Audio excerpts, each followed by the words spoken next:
एक बार की बात है। दो पक्षी एक ऊंचे पेड़ पर बने एक घोंसले में रहते थे। दोनों पक्षी एक दूसरे से बिल्कुल अलग थे। एक पक्षी छोटा और डरपोक था, जबकि दूसरा पक्षी बड़ा और साहसी था। छोटा पक्षी हमेशा हर चीज़ से डरता था।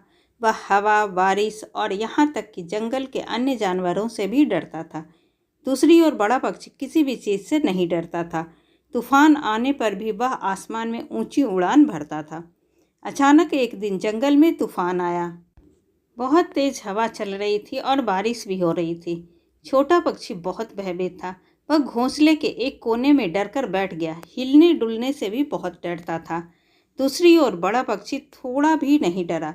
वह घोंसले से बाहर उड़ गया और तूफान के बीचों बीच चला गया। बड़ा पक्षी हवा पर सवार होकर आकाश में ऊंचा उड़ गया। वह बहुत खुश था। बड़े पक्षी ने अपने आप को कभी इतना स्वतंत्र महसूस नहीं किया था। थोड़ी देर बाद तूफान थम गया। बड़ा पक्षी वापस घोंसले में लौटकर आया और छोटे पक्षी को अपने साहसिक कार्य के बारे में बताया। छोटा पक्षी चकित रह गया। उसने कभी सोचा भी नहीं था कि तूफान में उड़ना इतना मज़ेदार हो सकता है। छोटे पक्षी ने बड़े पक्षी से उसे तूफान में उड़ना सिखाने को कहा। बड़ा पक्षी सहमत हो गया और दोनों पक्षियों ने एक साथ तूफान में उड़ने का अभ्यास किया। आखिरकार छोटी चिड़िया के अंदर जो डर था वो साहस में बदल गया। तूफान आने पर भी वह आसमान में ऊंची उड़ान भर सकता था।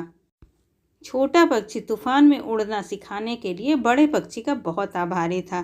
दोनों पक्षी एक साथ घोंसले में रहते थे। वे अभी भी बहुत अलग थे, लेकिन वे सबसे अच्छे दोस्त भी थे।